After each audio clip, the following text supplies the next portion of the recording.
Halo adik-adik, perkenalkan nama kakak Kak Wati. Hari ini kakak akan share materi untuk persiapan ujian kelas 6 ya, untuk pelajaran bahasa Indonesia. Jangan lupa like, comment, and subscribe ya. Oke, tanpa panjang lebar lagi, kakak langsung share screen materi untuk bahasa Indonesianya ya. Cekidot.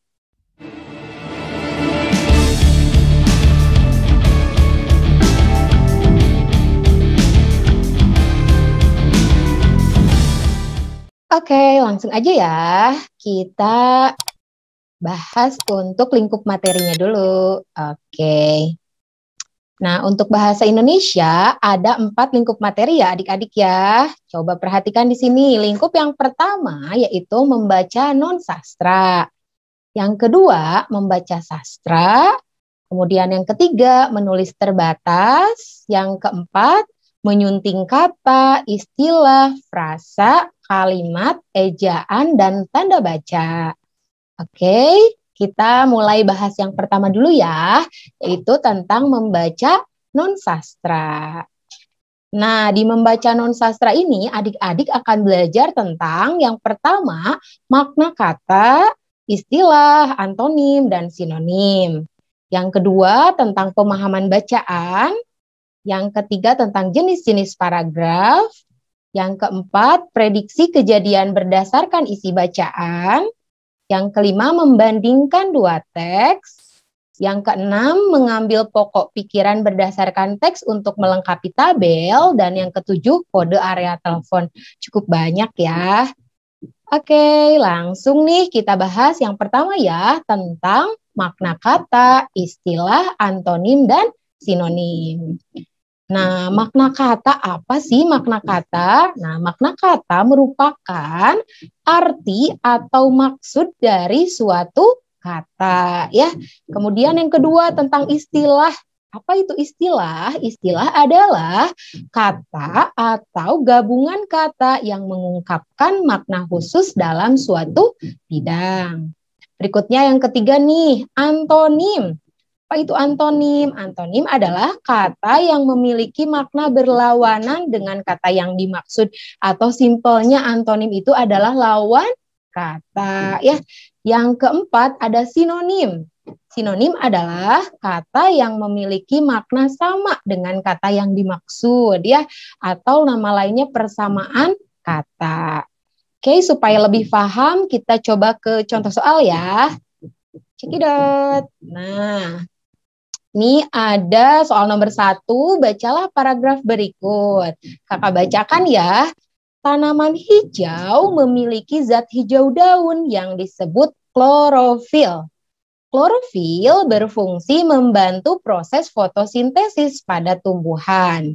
Pada tumbuhan tertentu, klorofil tidak hanya terletak pada daun, melainkan dapat pula berada pada bagian batang. Klorofil tidak hanya dimiliki oleh tumbuhan yang berwarna hijau.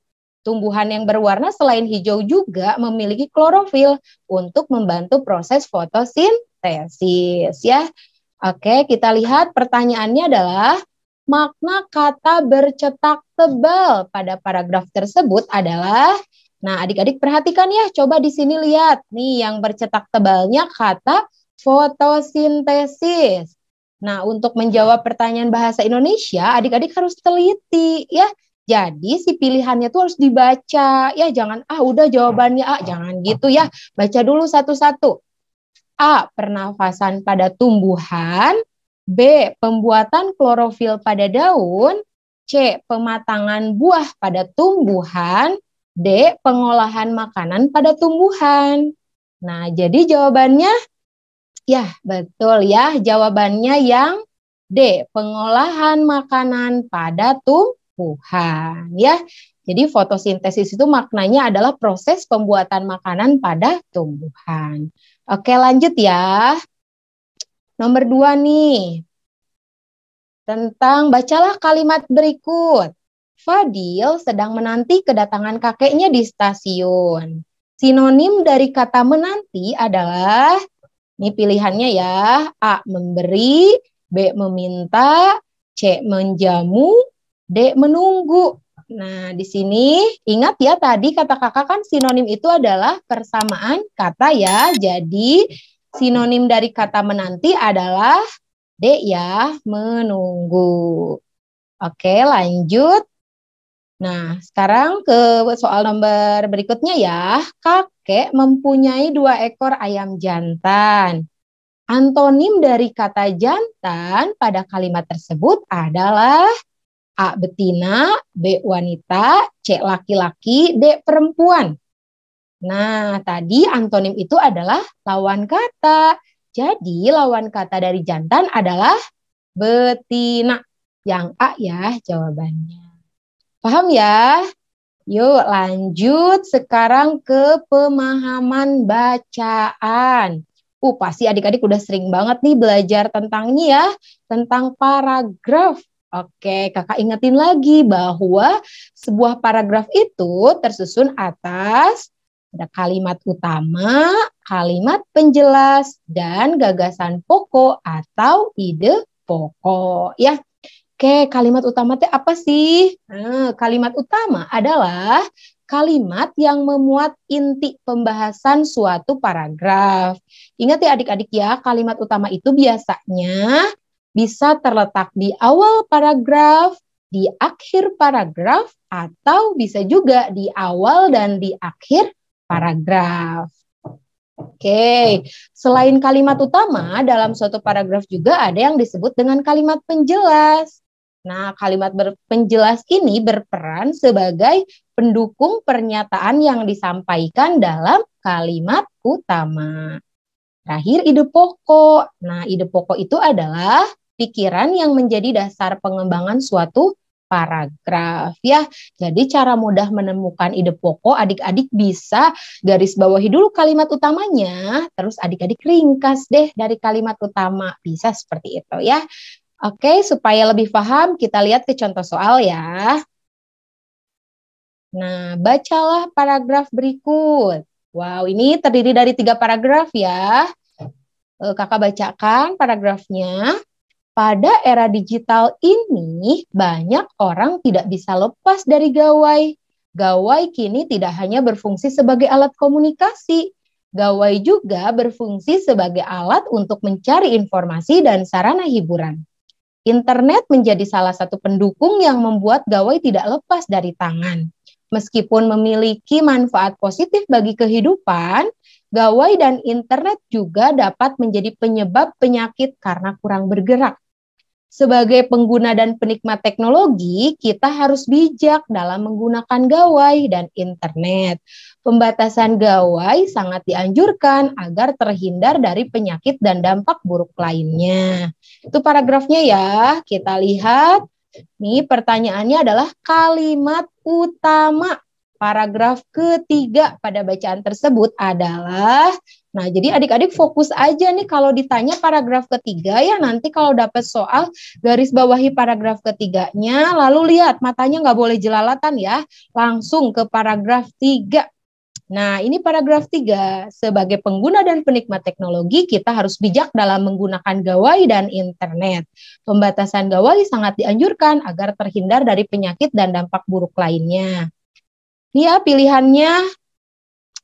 Oke, yang A, pembatasan penggunaan gawai sangat dianjurkan agar terhindar dari penyakit dan dampak buruk lainnya. B, para orang tua harus membimbing dan membatasi penggunaan gawai dan internet yang berlebihan. C, penggunaan teknologi secara bijak adalah melarang anak bermain gawai dan internet. D, sebagai pengguna dan penikmat teknologi, kita harus bijak dalam menggunakan gawai dan internet. Nah, adik-adik, kalau kalimat utama harus ditulis secara utuh. Ya, gak boleh ada kata yang tertinggal.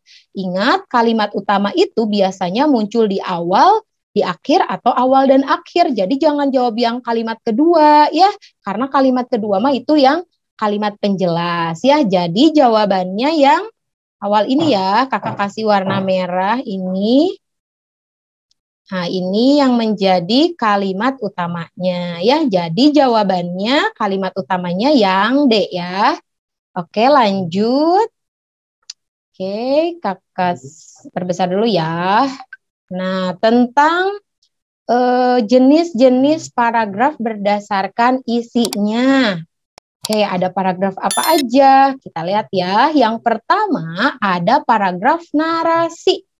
Ya, apa itu paragraf narasi? Narasi adalah paragraf yang berisi kejadian atau peristiwa yang diceritakan secara runtut berdasarkan waktu atau urutan kejadian ya.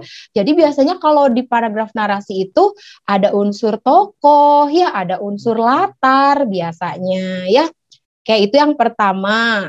Yang kedua ada paragraf deskripsi. Paragraf deskripsi adalah paragraf yang berisi penjelasan tentang suatu hal yang melibatkan panca indera sehingga pembaca dapat merasakannya. Jadi deskripsi menggambarkan suatu objek dan biasanya si objeknya itu akan diulang-ulang hampir di setiap kalimat ya. Oke, kemudian yang ketiga, ini ada paragraf persuasi.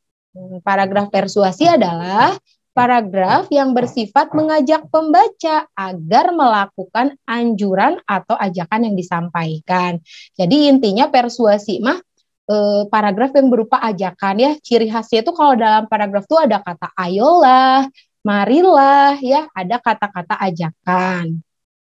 Kemudian yang keempat ada paragraf argumentasi, yaitu paragraf yang berisi pendapat tentang suatu hal atau kejadian yang disertai fakta. Ya, jadi ingat aja kalau argumentasi, argumen berarti pendapat ya, tapi nggak boleh asal pendapat, harus sesuai dengan fakta. Terakhir yang kelima ada paragraf eksposisi, yaitu paragraf yang berisi informasi, penjelasan tentang suatu hal untuk menambah pengetahuan pembaca. Jadi kalau paragraf eksposisi ini lebih ke memberikan wawasan ya tanpa ada ajakan. Itu ya, jadi ada 5, ingat-ingat. Ada narasi, deskripsi, persuasi, argumentasi, dan eksposisi. Oke, nih kakak kasih contoh soalnya nih. Coba lihat. Ini ada sebuah paragraf, kira-kira ini termasuk ke dalam paragraf jenis yang mana ya? Oke, kakak bacakan dulu. Bunga mawar merupakan bunga yang memiliki kelopak yang indah. Kelopak bunganya memiliki helai-helai kelopak yang bertumpuk rapi. Bunga ini memiliki banyak warna indah seperti merah, putih, dan orange. Batang bunga mawar dilindungi oleh duri-duri. Bunga mawar memiliki batang berkayu yang mampu berdiri tegak. Daun-daun bunga mawar biasanya berjumlah 3 helai dalam satu tangkai. Oke, paragraf tersebut termasuk ke dalam jenis paragraf apa? Nah, adik-adik perhatikan di sini ya. Nah, di sini ada kata bunga mawar ya. Nah, bunga mawar merupakan kelompok bunga yang memiliki kelompok yang indah. Kelopak bunganya di sini adalah menerangkan tentang bunga mawar ya. Kelopak bunganya memiliki helai-helai kelopak yang bertumpuk rapi. Bunga ini, ada lagi ya, bunga ini memiliki banyak warna indah seperti merah, putih, dan orange ya. Batang bunga mawar dilindungi oleh duri-duri. Bunga mawar memiliki batang berkayu dan mampu berdiri tegak. Daun-daun bunga mawar biasanya berjumlah 3 helai dalam satu tangkai. Jadi si bunga mawar ini hampir di kalimatnya itu ada ya adik-adik ya. Berarti jenis paragraf yang di dalamnya membahas tentang satu objek dan melibatkan panca indera. Jadi seolah-olah kita tuh kayak ngelihat bunga mawarnya gitu ya. Di situ bunga mawarnya berwarna indah ya, ada warna merah, warna putih, dan warna oranye. Jadi panca indera kita itu terlibat membayangkan bunga mawar ya. Jadi paragraf tersebut termasuk ke dalam jenis paragraf apa coba? Ya, betul ya, paragraf deskripsi ya, yang A jawabannya. Oke, next ya. Tentang prediksi kejadian berdasarkan isi bacaan. Oke, peristiwa yang terjadi merupakan akibat dari peristiwa yang sedang terjadi.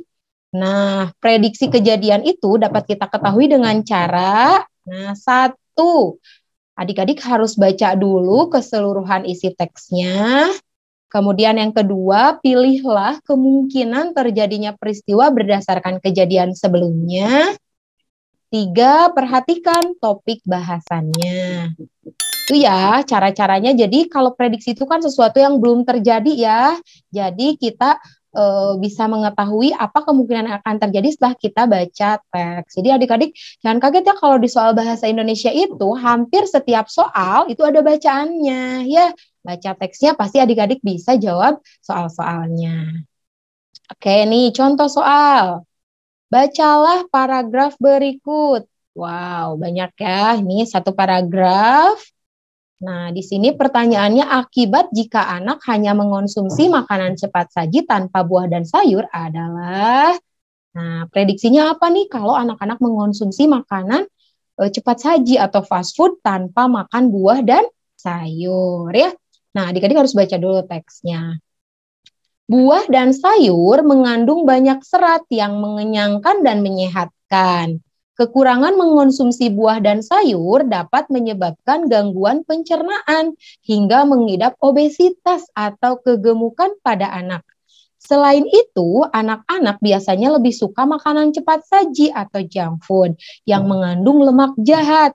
Kebiasaan mengonsumsi makanan cepat saji dapat mengganggu tumbuh kembang anak. Oleh karena itu, membiasakan anak untuk mengonsumsi buah dan sayur harus diterapkan sejak dini, ya. Nah, jadi kembali lagi ke pertanyaan yang tadi, ini apa akibat jika anak hanya mengonsumsi makanan cepat saji tanpa mengonsumsi buah dan sayur? Nah, harus dibaca dulu nih. A, anak akan sakit perut karena terlalu kekenyangan. B, anak akan mengalami gangguan pencernaan dan obesitas.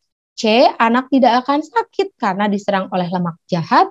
D, anak akan mengalami kejang-kejang dan muntah.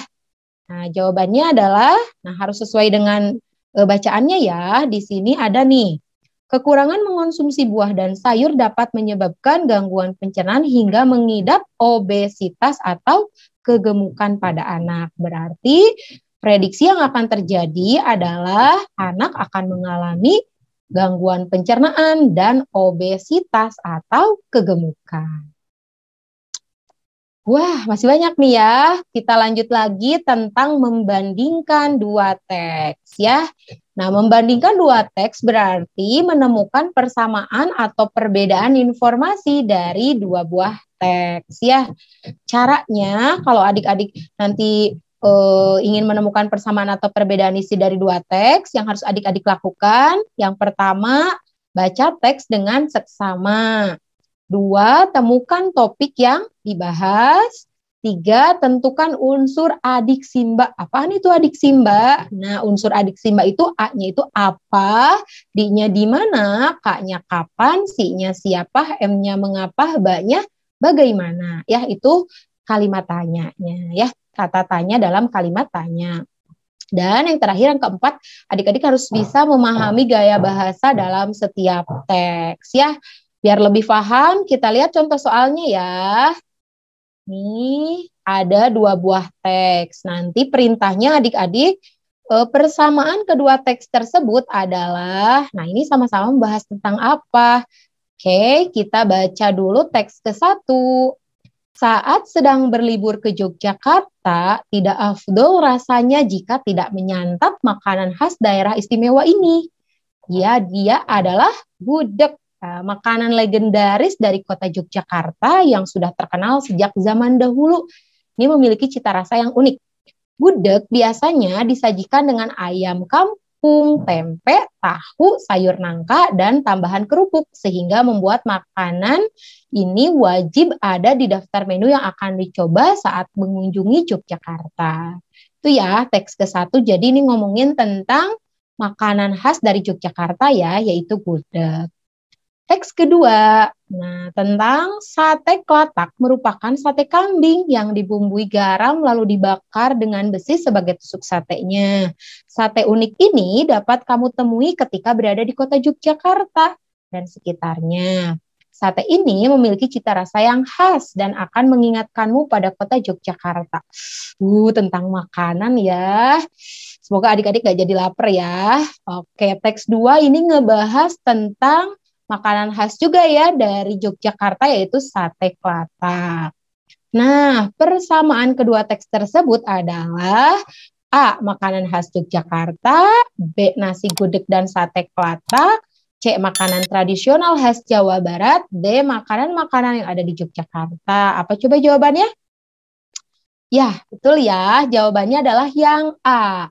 Makanan khas dari Yogyakarta. Ya, jadi ini sama-sama membicarakan tentang makanan khas Jogja. Teks ke-1 gudeg, teks kedua tentang sate klatak. Oke. Next ya. Nah, berikutnya melengkapi pokok pikiran berdasarkan isi teks untuk melengkapi tabel. Nah, di sini untuk pokok pikiran itu kan tadi sama kayak ide pokok ya adik-adik ya. Jadi pokok pikiran ini merupakan inti dari suatu paragraf. Nah, pokok pikiran dapat ditemukan dengan memahami isi teks ya. Nah, melengkapi tabel dapat dilakukan dengan membaca secara teliti dan memahami isi teksnya. Contoh ya, ini ada satu paragraf. Kita lihat dulu ini pertanyaannya ya. Nah, adik-adik di sini harus mengisi ya untuk yang A dan B ya. Nah, berarti ini informasi yang tepat untuk melengkapi tabel di atas adalah di sini menyanyi, menari, dan melukis. Ekstrakurikulernya apa? Pecinta alam. Yang hobinya apa? Ya, berarti jawabannya harus baca teks ya. Oke. Program ekstrakurikuler atau biasa disingkat ekskul di sekolahku memiliki banyak jenis. Program ini dapat dipilih oleh siswa atas dasar kemauan dan minat masing-masing. Jika kamu suka mendaki gunung, menanam pohon, dan menjelajahi alam atau hutan, kamu bisa bergabung dengan ekskul pecinta alam. Untuk kamu yang hobi menari, menyanyi, dan melukis, kamu bisa bergabung dengan ekskul seni. Bagi yang suka kebersihan, merawat orang sakit, dan bercita-cita menjadi dokter, kamu bisa bergabung dengan ekskul PMR. Bagaimana, menarik bukan? Ayo segera daftarkan dirimu dan temukan bakat barumu ya. Nah, jadi di sini kita tadi udah baca ya, ternyata kalau misalnya yang hobinya menyanyi, menari, dan melukis, ekstrakurikulernya di sini ada seni. Oke, kita lihat ya, berarti yang jawaban A seni itu antara B dan C ya. Sekarang kita lihat yang B, pecinta alam. Nah, kalau yang pecinta alam di sini hobinya apa ya? Nah, di sini ada jika kamu suka mendaki gunung, menanam pohon, dan menjelajahi alam atau hutan, kamu bisa bergabung dengan ekskul pecinta alam ya. Berarti yang A jawabannya seni, yang B-nya suka mendaki gunung, menanam pohon, dan menjelajahi alam atau hutan ya. Jadi nomor 8 jawabannya adalah B ya, Bandung. Oke, next. Tentang kode area telepon. Sebenarnya ini nggak usah dibahas, adik-adik pasti udah pada bisa nih ya. Nah, jadi untuk menghubungi seseorang yang berada di daerah yang berbeda melalui telepon, kita harus mengetahui kode area yang dituju ya. Ini kalau menggunakan telepon rumah. Sekarang masih ada nggak ya? Oke, nih contoh ya, misalnya nih ada 021. Nah, itu kode untuk daerah Bekasi ya, Kota Bekasi, Kabupaten Bekasi, Kota Depok kecuali Sawangan dan Bojongsari, Cibinong, Cileungsi, dan lain-lain banyak ya. Terus ada lagi 022. Nah, itu untuk Kota Bandung, Cimahi, Soreang, Kabupaten Bandung, Lembang, Ngamprah, KBB, Kabupaten Bandung Barat. Dan ada beberapa lagi ya, ini ada 0231, 0232, dan lain-lain ya, bisa adik-adik baca. Nah, setelah adik-adik mengetahui kode area yang dituju, adik-adik juga tinggal masukkan nomor telepon yang dituju. Ya, misalnya nih nomor teleponnya 728246778. Nih areanya area Kota Bandung. Nah, nanti adik-adik tinggal masukkan aja kode areanya 022 ya. Oke, contoh soal ya, biar lebih ngerti ya. Kita lihat nih. Nih, misalnya ini tinggalnya di Papua. Wow, nan jauh di Mato ya. Nih, kode area Papua, wilayah Timika, ini ya Sorong, Teminabuan, Nabira, Wamena, Kaimana. Ini ada ilustrasinya. Nah, kita lihat dulu nih pertanyaannya apa nih. Nomor dan kode telepon yang harus dihubungi Zania agar terhubung dengan neneknya. Oke ya. Kita baca dulu di sini ilustrasinya. Zaina berasal dari Sorong. Saat ini Zaina sedang berlibur ke Pulau Jawa bersama orang tuanya. Zaina ingin menelpon neneknya yang berada di Papua, tepatnya di Nabiere. Ia membuka kembali buku telepon miliknya dan tertera 1226962 di nomor neneknya. Nah, berarti nomor telepon yang harus Zaina hubungi yang mana ya? Oke, ini kan neneknya ada di kota Nabire ya. Berarti kalau Nabire itu kode areanya 0984. Wah, ini udah langsung ketahuan jawabannya ya. Yang kode areanya 0984 kan yang C ya. Berarti jawabannya 0984 122 6962 yang C ya. Cendol jawabannya. Kita akan membahas tentang membaca sastra. Nah, di membaca sastra ini ada 3 pokok bahasa nih adik-adik. Yang pertama tentang cerita anak, yang kedua tentang syair, dan yang ketiga tentang pantun. Oke, nah kakak bahas tentang unsur-unsur intrinsik dalam cerita anak ya. Oke, yang pertama ada amanat. Apa itu amanat? Amanat adalah pesan moral, pesan kebaikan dalam cerita ya. Kemudian yang kedua ada alur. Alur adalah rangkaian peristiwa dalam cerita ya, di mana alur ini ada alur maju yang menceritakan tentang masa depan, ada alur mundur yang menceritakan tentang kejadian masa lalu, atau gabungan ya, campuran alur maju dan alur mundur. Kemudian yang ketiga ada tema. Tema adalah pokok pikiran dalam suatu cerita. Yang keempat ada latar. Nah, latar ini bisa latar tempat, bisa waktu, atau latar suasana kejadian dalam cerita ya. Kemudian yang berikutnya yang kelima ada tokoh. Tokoh itu adalah pelaku dalam cerita. Dan yang terakhir yang keenam ada watak. Watak itu adalah karakter dari tokoh ceritanya ya. Apakah karakternya misalnya wataknya baik, sombong, ramah, atau lain-lain ya. Oke, nah ini ada kunci 3D-nya nih. Nah, kunci 3D-nya AA telat tok tak. Oke, AA apa itu AA? A yang pertama amanat ya. A yang kedua alur, yang ketiga tema, yang keempat latar, yang kelima tokoh, dan yang keenam watak ya. Jadi ingat-ingat adik-adik, ada 6 unsur intrinsik dalam cerita anak. AA telat tok tak ya. Amanat, alur, tema, latar, tokoh, dan watak ya. Oke, kita ke contoh soal ya, biar lebih ngerti ya. Bacalah cerita di bawah ini. Oke, ini pertanyaannya tentang tema ya. Tema cerita tersebut adalah, oke, di sini dia mondar-mandir mencari cara membawa kue yang sangat besar ke liang dan memberikan kepada teman-teman semut yang lain. Saat sibuk berpikir, tiba-tiba 2 kawannya datang dari semak rumput. Semut itu lalu memberitahu tujuannya. Kemudian mereka bertiga bergotong royong mengangkat kue tersebut ke liang. Semut-semut lain senang bisa mendapatkan makanan. Mereka pun makan bersama-sama. Nah, berarti ini termasuk ke dalam fabel ya adik-adik ya. Cerita di mana tokohnya itu adalah hewan. Nah, balik lagi ke soal. Ini yang ditanyakan adalah tema cerita tersebut. Temanya tentang A. Bingung, B. Kelaparan, C. Gotong royong, D. Mencari makan. Jawabannya yang mana? Oke, jawabannya adalah gotong royong ya. Karena di sini menceritakan tentang ketiga semut yang bergotong royong mengangkat kue tersebut ke liang atau ke lubang ya. Oke, itu nomor 10 ya. Lanjut nih nomor 11, pertanyaannya adalah amanat yang terkandung dari cerita tersebut adalah, ingat ya tadi amanat itu adalah pesan moral, pesan kebaikan dalam suatu cerita. Nah, baca dulu nih pilihannya. Yang A, Pekerjaan yang dilakukan dengan gotong royong akan membuang-buang waktu. B. Semua pekerjaan lebih baik dilakukan sendiri.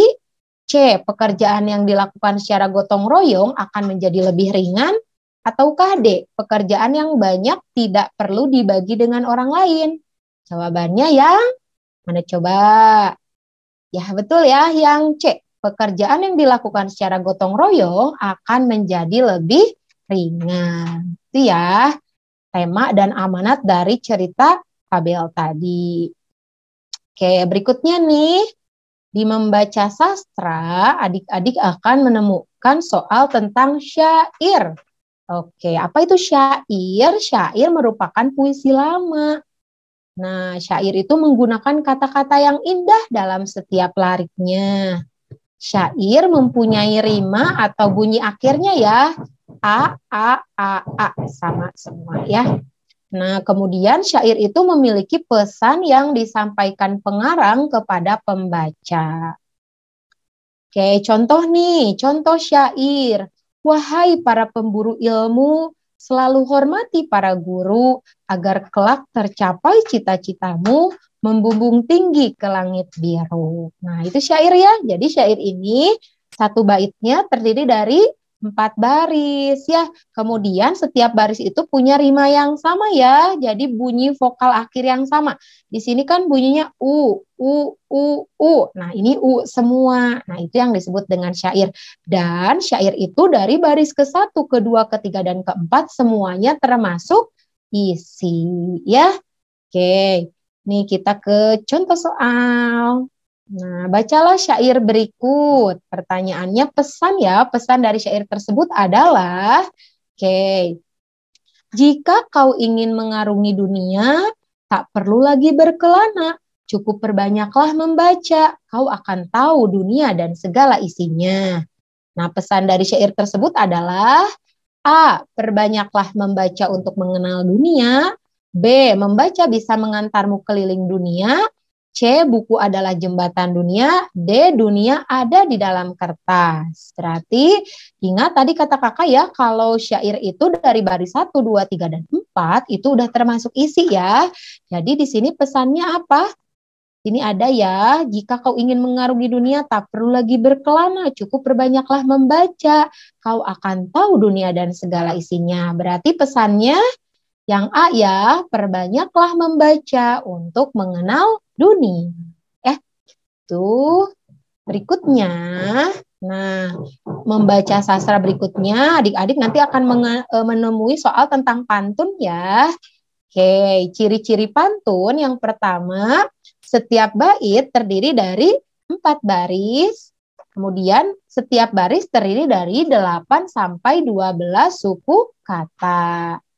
Nah, baris ke-1 dan ke-2 disebut sampiran, baris ke-3 dan ke-4 disebut isi. Ya, kemudian pantun juga bersajak AB, AB.